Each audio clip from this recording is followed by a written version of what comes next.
at that point I knew like I'm gonna be a single mom. Nothing I can do, nothing I can say would change the mind of this man that had impregnated me.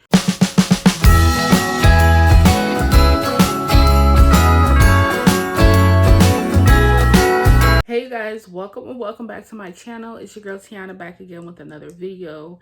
And as you guys probably already read by the title of this video, we are going to be doing a little bit of a story time on how I became a single mom, like, you know, like my pregnancy journey and how that went and all of that jazz. This is something that I've been avoiding for a long time now, and basically I know you guys have been like just wondering a lot, because this is what my channel is kind of like based on, is like single mommyhood and all of that. And I'm sure if I was you guys and viewing into somebody that is a single mom and I didn't know their story, I would be wondering as well. So I am no longer going to be holding that information hostage. I am going to be straightforward and transparent with you guys about how I became a single mom. Yeah, hopefully this video doesn't become really long, because I do want to give you guys detail and I don't want to leave nothing out for you guys to be guessing. And so yeah, but if you are new here and this is your first time here, go ahead and hit that subscribe button down below and turn on your post notification bell so you are notified every time I drop a video. And like this video. All of y'all that's watching this video right now, I need y'all to like this video right now, because we're about to get into some things, okay? And it just helps my channel out a lot. We're trying to grow around here, so if you guys can just do that for me, that'll be great. Thank you so much. I appreciate it. It only takes you 1 second, just 1 second. Just hit that like button and subscribe to the channel. But without further ado, I know what you guys came here for, so I'm not going to prolong it. I'm going to get right into this video. So first and foremost, I'm going to give you guys a little bit of a backstory so that way everything makes sense and I don't just mislead you guys. And I'm going to try to remember everything verbatim, but if I end up leaving some things out, you guys have questions, please don't hesitate to leave your comments down below and I will be glad to answer them for you.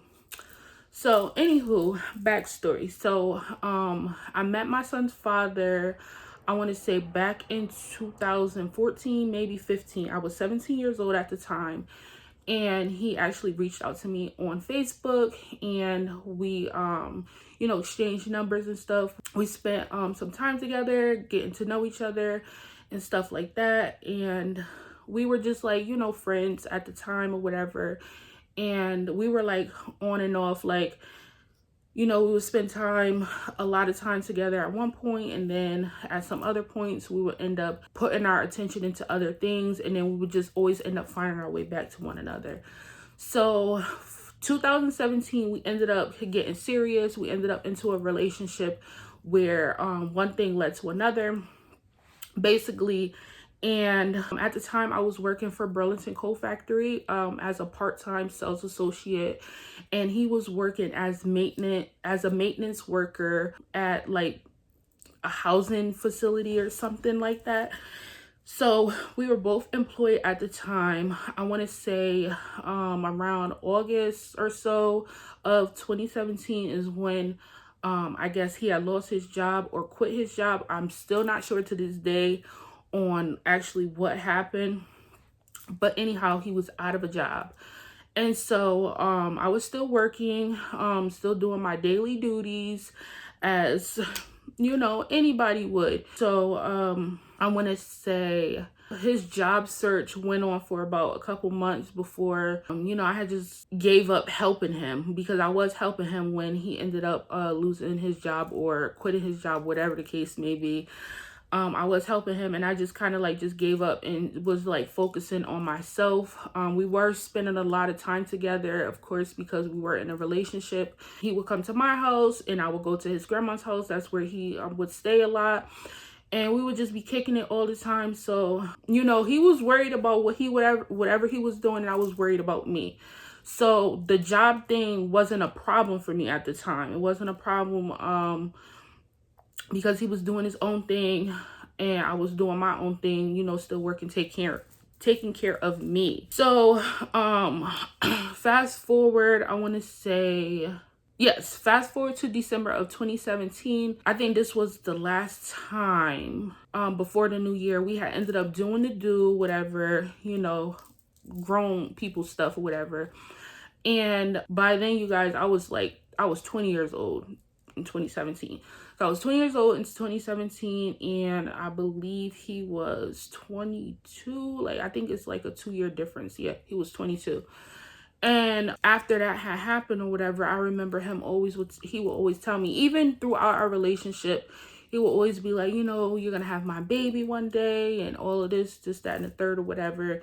And I would just always like blow it off like, boy, you crazy. I'm not having no kids right now, whatever. You know, he would just always joke around with that. And I remember this particular time, he was like, he had told me after we had, you know, did what we did or whatever, he was like, oh, you're pregnant or whatever. And I'm like, boy, you crazy. Like, ain't nobody pregnant over here. Because I remember it was a time in the past where we had actually had a scare, but it wasn't the real thing. Like, I wasn't pregnant. So I was just like, you crazy. Like, I'm not pregnant. Like, I just felt like that couldn't happen to me or whatever. So he would always just joke about that. And this time, like, he kept saying it. I'm like, boy, you crazy. Like, ain't nobody pregnant, so on and so forth or whatever, right? So I want to say like a couple weeks had passed or whatever. He had ended up going on vacation with his family. And I remember him calling me and he was like, you know, say hi to my family in the background or whatever. And I spoke whatever. And he was telling them the whole time that we were on the phone, you know, Tiana's pregnant or whatever. And I'm like, boy, you better stop telling them that stuff. Like, telling them stuff like that. That's not true. I am not pregnant. Never felt an ounce of pregnancy, nothing. So I just kind of laughed it off or whatever. I didn't think nothing else of it or whatever. I went on about my day or whatever. So fast forward to the beginning of 2018, January 2018.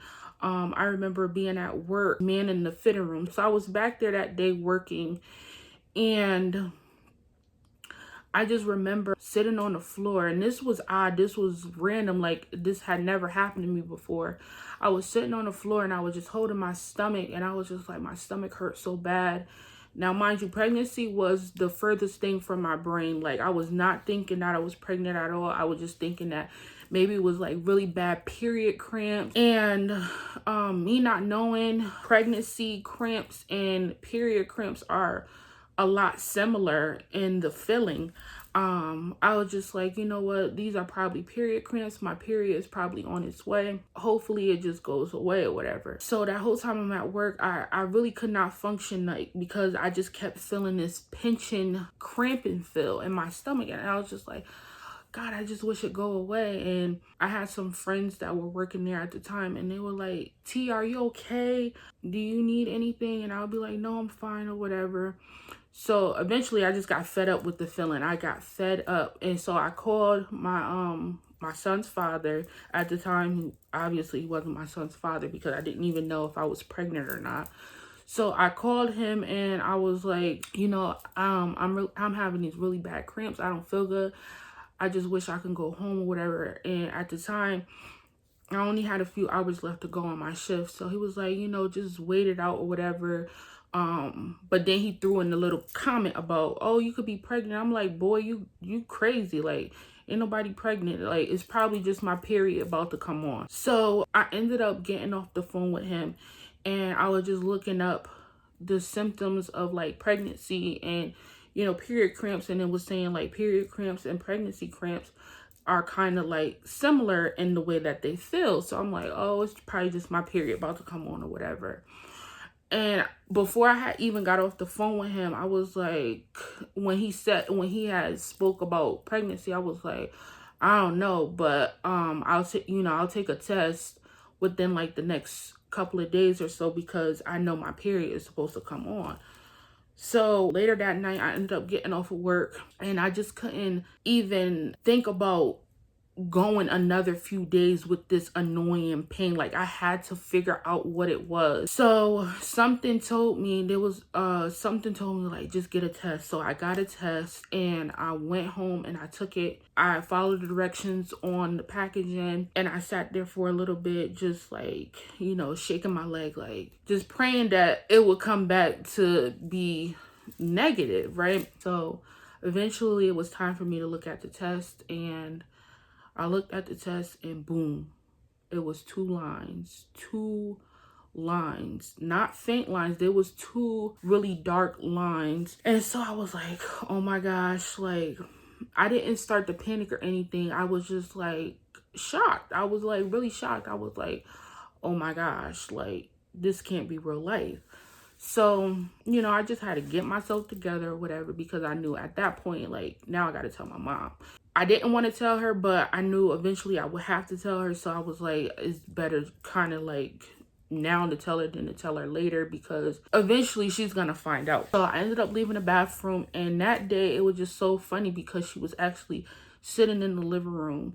And the way our house was set up was the bathroom was at the back of the house. So you would have to walk through the living room to get to my room in order to, you know, get back to my bedroom or whatever. So I was like, I might as well just tell her now. So I walked into the living room, and I was like, hey, Ma, I have something to tell you. And I guess it was the way that I said I have something to tell you. It was like, she already knew. She was like, what, you pregnant? And I was like, yeah. Like, I just was like, yeah. And so she didn't say nothing to me after that, but I knew she was upset. And I feel like she told me after the fact that she wasn't upset with me, but she was just already upset at the fact that this man didn't have a job. You know, he wasn't taking the right step to getting another job. He was like just sitting like a duck, like a sitting duck, just not like as if he did not want to work or whatever. And like I told you guys, I wasn't thinking nothing of that, because I still had a job. That pregnancy was the furthest thing from my brain. Like, I wasn't expecting me to get pregnant.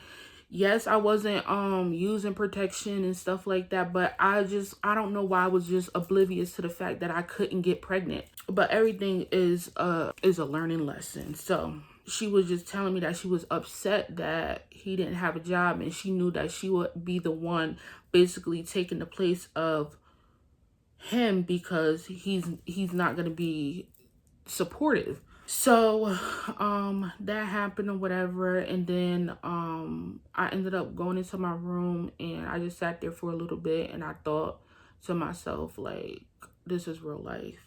Like, now I gotta tell this man that I'm pregnant. Like, so I ended up texting him, and I didn't want to text him, and I didn't want to call over the phone either, but I didn't know how I was gonna like react. My emotions was like everywhere at the moment. And so I ended up texting him anyway, the picture. I don't even think I said anything. I just texted him the picture. And then he was like, what's this? And I was like, you know, I'm pregnant or whatever. And he was like, oh, you took a test? Because I told him that I wouldn't take a test until a couple of days from that day. And so he was excited. Like, he texted me back, and he was like, oh yay, we're gonna be parents and da da da da da. And like, I wasn't expecting him to react like that. I was expecting him to be more like almost shocked too, like as if like his parents might, you know, have like kind of like the same reaction that my parent had. Like, he wasn't worried or anything, like he was excited. So I was like, okay, yeah, we're gonna be parents or whatever, because I wasn't giving my baby up whether he was going to say, oh, you should get an abortion or whatever the case may be. I wasn't going to give my child up. So that was a relief for me. So fast forward or whatever, now it was time to make doctor's appointments.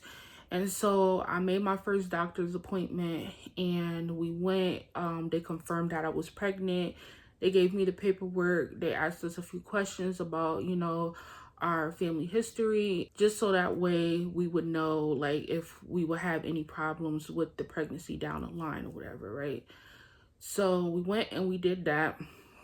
He was excited. He took the paperwork, and he obviously, I didn't even know that he had taken a picture. So he had taken a picture of the paperwork that I had got back stating that I was pregnant, and he posted it to social media. Now, I probably should have told him that I didn't want my business plastered on social media right then and there, but that was the furthest thing from my brain. So that had happened. Once I figured out that he had done it, I immediately told him to take it down because I didn't want nobody to know. I wanted to tell people on my own time. I didn't want to just put it out there. So after that, it was time to, go to other appointments, because obviously pregnant, you got to go to multiple appointments, just appointment after appointment after appointment.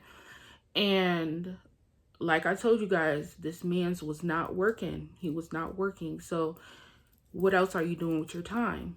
So he's not working. He's not doing anything with his time, nothing productive at all. So the least you can do is make sure that you're going to the appointments with me, checking up on his child to make sure that he's doing well, she's doing well, whatever, right? So it was like pulling teeth with him. So I couldn't get him to do what I was asking him to do. So I was just like, you know what, I'm gonna just do it on my own, because this is what I have to do. I'm gonna be a mother to a child. Like, I gotta make these appointments, right? So even if I have to go without him, I gotta make these appointments. So I was going to these appointments and stuff, and he would show up, but sometimes maybe he would show up like 15 minutes late, or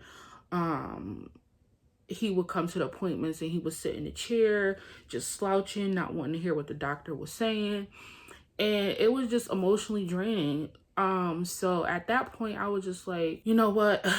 I just need my time away from him. Like, I just need to stay away for a little bit and just, regroup myself. So times passed, and then we had to go to the first ultrasound appointment. So we went to the first ultrasound appointment, and they had told me then that I actually had a cyst on my ovaries, and it was a really big cyst on my ovary. And they told me that if it didn't get removed, that it could possibly grow bigger in size and possibly hurt the baby. And that was nerve-wracking. It was definitely nerve-wracking to hear, because I'm like, I don't want anything to happen to my child. So I was just like, well, what do I have to do in order to save my child from, being in harm's way or whatever? So the lady was telling me basically, like, you have to follow up with your doctor, and you have to go from there. But it would definitely have to get removed. So I had to soak all of that up. I had to soak it all in, and it was definitely hard to a hard pill to swallow, because this is my first pregnancy. I've never been in any type of situation like this ever in my life. It was hard. It was really hard. So eventually I ended up making another appointment so they can tell me what was the next steps on getting the cyst removed. And I went, and they basically had me sign off on some papers that if anything went wrong, that they would not be able to save my baby, but they would have to save me. They wouldn't be able to save my child because of how many weeks the baby would be.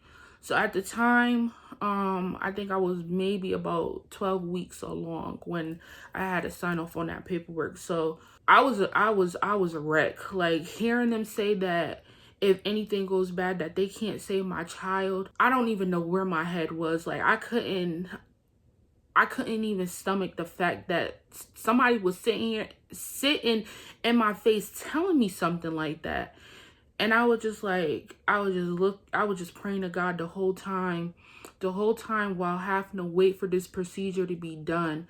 Like, I was just like, God, please just be with me. Please be with my son. If this is what you want for me, just let it go smoothly, Lord. I was just praying. I was like, Lord, please just keep me and my child. Please don't let me have to go through all of this for nothing. I said, I'm giving this battle to you, Lord. And so that was my first battle that I had to face. And I remember during that time going to church a lot. And I just was always having my pastor and all the evangelists just praying for me, just praying for me. I was like, just pray for me, just pray for me. Even though I've given this battle to the Lord, just keep praying for me. And I was like, if this is God's will, then this is his will for my life, and whatever the outcome is, that's just what it's gonna be. So I kept my faith strong. I stayed so strong for my child and for myself. Like, that was one of the hardest, I have to say, the hardest times ever that I had to deal with in my life ever. And been through some things. But that was the hardest thing that I had to go through. So the time had came to when it was time for me to actually go through with this procedure, and my mom prayed with me. I'm getting a little, because it's like I could remember everything like it was yesterday. I remember my mom praying with me before I had to go back there in the OR. And I just remember us being in that room, and I was holding on to her hand so tight, and I was just praying. I was just like, God, please just be with me. Please just let everything just be okay. Because they was even telling me that they didn't even know if they were going to be able to save my ovary where the cyst was at because of how big it was. And so I went through with the procedure. I came out, and I remember a nurse coming in, and she came in with like this little, it was like a little Doppler, and it was like something was like almost like small enough like a flip phone. It almost looked like a flip phone. And when she opened it, it was like a screen where you were able to see, like, it was like an ultrasound, and you were able to see the baby up there. And she was putting it on my stomach, and she was like, see your baby, he's right here. At the time I didn't know it was a boy, but she was like, your baby is right here, heart is still beating, everything went smoothly. And when she told me, and I saw my child still, the heart flickering, and it just gave me a peace of mind. And I just had to thank God then. I was like, thank you, Lord. Thank you, Lord, for just seeing me through. Like, thank you for being so faithful to me and my child. Like, going through that, like, it brought me closer to God, because I don't know, I really felt lost almost, hearing those doctors say what they said to me. Those doctors, they'll try to scare you, but when you serve a higher power, there ain't nothing no doctor can say to you that's gonna make you feel some type of way. So I just was thanking God. And the whole time I was just wondering, like, dang, my son's father is not even here to witness this with me. He didn't even call and check up on us to make sure that we were straight. It made me feel some type of way. Like, at the same time, I was rejoicing and I was just happy, but I was still feeling a sense of sadness and anger, because I'm like, how can somebody want a child so bad and not be there to support the mother of their child, like, in a time like that? So it made me feel really low, and worthless. Even though I had my mom with me, it still made me feel some type of way. I didn't think nothing else of it. I just was like, you know what? At that point, I knew, like, I'm gonna be a single mom. Like, I knew that nothing I can do, nothing I can say would change the mind of this man that had impregnated me, that wanted this child, that wanted to start a family. Like, nothing. So fast forward, I didn't speak to him for a while. He will always, reach out to me.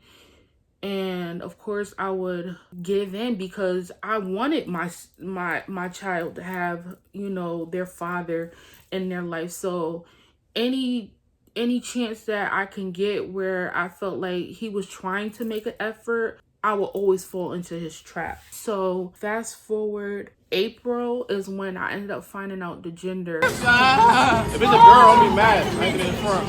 What is it? Oh, you gotta do it again.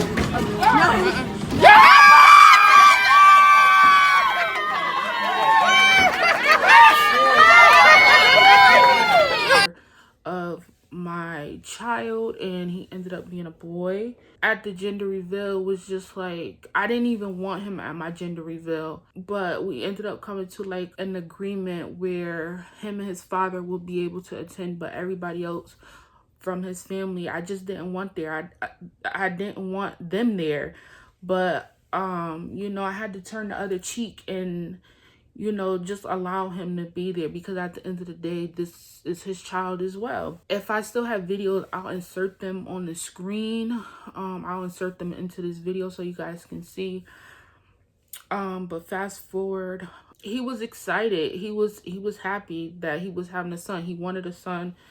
I thought I was having a daughter. I didn't care as long as my child was healthy. So fast forward, the same stuff just kept happening over and over again, where, you know, of course I had to go to appointments and he didn't want to get up and go, was like pulling teeth and everything under the sun. So I called it quits. I called it quits. I was like, I'm not going to continue to keep doing this. I feel like I'm just hurting myself. I can't continue to be on this emotional roller coaster while being pregnant with my child, because all the emotions that I'm feeling, my child is feeling as well. So I called it quits again, and I was just like, you know what, it's just best if we just stay apart from one another. So the pregnancy was smooth sailing. As long as I wasn't entertaining his BS, I was fine. I didn't have any morning sickness. I didn't have nothing that a normal pregnant person would have symptoms. I didn't have it. Other than just being emotional, I didn't have any of them symptoms. Like, I didn't have no symptoms whatsoever. You couldn't even tell I was pregnant if you had saw me. You could not tell that I was pregnant at all. I didn't gain any weight. I was just all baby. I was already, you know, a big girl. I wasn't this big. I gained a lot of this weight after I had Elijah, but you couldn't even tell that I was pregnant. That's how good the pregnancy went. So fast forward to July, I had a baby shower and it was beautiful. But again, my mom, being the type of person that she is, she was like, you know what, we're gonna have him, we're gonna invite his family. And his family came, and he ended up coming, like, I want to say like an hour or so late. And when he got there, he didn't say not one word to me, and it made me feel some type of way, because it's like, how can you even show up to an event like this knowing that it's for the person that I'm carrying, and you not saying not one word, like, how are you doing, how's the baby, how, like anything to start a conversation, like, was in this place, like, as if I didn't exist at all. So when it was time to open gifts, I had to make it known, like, you're not gonna keep just walking on me like I'm just like some piece of dirt. I could not believe how he was making me feel, as if I was nothing, like nothing. And I would do anything for this dude. Like, if he needed it and I had it, I was given. Like, I was given. And I don't know if he took that as, you know, a weakness, but I just always felt like I was being walked all over. So, you know, I had to speak up for myself that day. So when it was time to open gifts, he thought that he was going to sit with me and open gifts for my child that he has done absolutely nothing for, couldn't even check on. I said no. No, you will not. So I had my cousin replace him. So we sat, we opened gifts, and I enjoyed my time. I enjoyed putting up my son's clothes and all his stuff once we got them back to the house. And I just enjoyed everything. I admired everything that I had gotten. and I just felt at peace. But in a sense, I was still feeling hurt. I was feeling hurt because I'm like, how can anybody that once told me that they love me can treat me like shit? Like, that's how I felt. Like, he was treating me like shit. Like, I could not believe it. And I remember my mom always told me a person will show you their true selves when you're pregnant. So I was watching him, his every move that he was making during my pregnancy. And I was like, yeah, I don't like this. I don't like this at all. I was just like, I was just disgusted. I was disgusted that I had even got myself into this. Like, I was like, God, where was the red flags? Ugh, I could not believe what I had gotten myself into. So fast forward to around like, I want to say maybe August. Like I was telling you guys, I was hurt. So I would go to social media and I would go on a sharing spree. I was never the type to like write posts about what I was going through because I just didn't want people in my business. But I would always share things that was relatable or how I was feeling at the time. And a lot of the friends that he was friends with were my friends on Facebook as well. He was blocked on everything. I had him blocked on everything because I just didn't want him in my space. Like, nothing about him. First of all, I'm already carrying this child that he obviously don't want nothing to do with.